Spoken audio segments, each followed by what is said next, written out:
Hello guys, स्वागत है आपका मेरे यूट्यूब चैनल स्टडी 47 पर। आज हम पढ़ने जा रहे हैं सिट्रस कैंकर डिजीज़ के बारे में। ये डिजीज़ सिट्रस प्लांट में काफ़ी कॉमन है। इसका ओरिजिन चाइना से हुआ है। Causal organism Xanthomonas citri, Pseudomonas citri, Bacterium citri, Phytomonas citri. Distribution China, USA, India, Japan. Introduction wide spread throughout where citrus is grown. यहाँ पर भी सिट्रस ग्रोन होता है, वहाँ पर ये डिजीज़ प्रेजेंट होती है। This disease is originated from China it's spread to Europe and USA. मतलब चाइना से ओरिजिनेटेड होकर ये यूरोप में फैल गई पूरे और यूएसए में भी चली गई।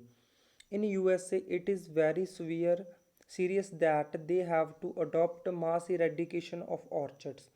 यूएसए में ये डिज़ीज़ ज़्यादा ही सीवियर होगी कि उनको जो उनके पूरे ऑर्चर्ड से उनको मास इरेडिकेशन करना पड़ा, मतलब पूरे के पूरे ऑर्चर्ड को ही उखाड़ना पड़ा, ख़त्म करना पड़ा। Quite serious in China, Japan, USA, Java. Symptoms the disease symptom appear on leaf, branches, twins, fruit, thorns. कहाँ कहाँ पर इसके सिम्टम्स आते हैं? Leaf, branches, twins, fruit and thorns. Lesion first appear on leaves. जो इसके धब्बे होते हैं वो सबसे पहले लीव्स पर आना शुरू करते हैं। आप देख सकते हैं जो आगे पिक्चर है इसमें लीजन्स आ रहे हैं लीव्स के ऊपर। The spots are round, small, watery, translucent. These spots are raised on the surface of leaves and become yellowish brown. ये स्पॉट हैं वो लीफ की सरफेस पर रेज होते हैं और येलोइश ब्राउन हो जाते हैं। आप इस पिक्चर में देख सकते हैं कि ये एडवांस स्टेज है इस डिज़ीज़ की। इसमें जो लीजन्स है उसके चारों तरफ येलो हलो बन रहा है, येलो येलो कलर का। First the appear on the lower side of leaf and then on both side. जो लीजन्स हैं वो सबसे पहले लोअर साइड पे आते हैं और उसके बाद अपर साइड पे आते हैं। As the disease advance the surface of spot become whitish and grayish and finally rupture in the center giving a rough and corky appearance। जैसे जैसे डिजीज़ एडवांस होती है जो स्पॉट हैं वो वाइटिश एंड ग्रेइश कलर में होने लगते हैं। Finally rupture in the centre giving a rough and Corky appearance. मतलब जो रप्चर का मतलब होता है वो फट जाते हैं जो लीजन्स होते हैं और उसके बाद रफ एंड कॉर्की अपीयरेंस देते हैं। जैसे मतलब कुछ सड़े सड़े पदार्थ में से जो स्मेल आती है वैसी स्मेल आने लगती है। The spot increase in size with time and coils to from elongated lesion on the twig, fruit and twigs. जैसे जैसे ये स्पॉट्स का साइज बढ़ता है वैसे वैसे वो क्या करते हैं, एक दूसरे के साथ जुड़ के एक लंबा सारा लीजन बना लेते हैं on fruit and ट्विंग्स।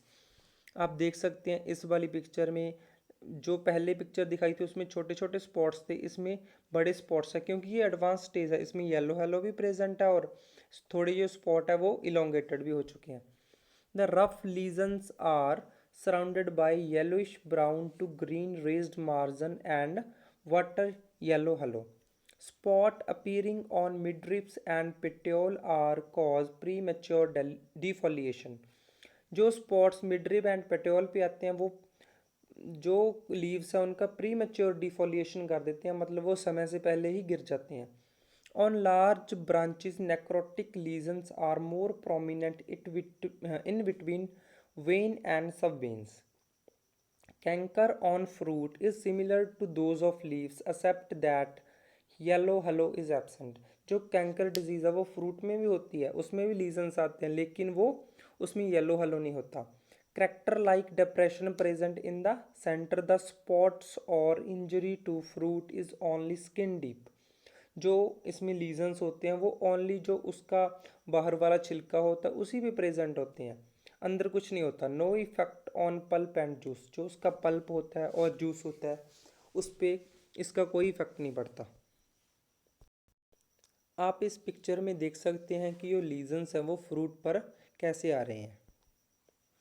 Causal organism Xanthomonas citri, Pseudomonas citri, Bacterium citri, Phytomonas सिट्री।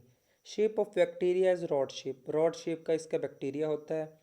The bacteria enter through natural opening stomata. जो इसका बैक्टीरिया है वो कहाँ से एंटर करता है, जहाँ से प्लांट में ऑक्सीजन और कार्बन डाइऑक्साइड का एक्सचेंज होता है, that is stomata. Control measure, इसको कंट्रोल कैसे करें, क्या कर सकते हैं हम।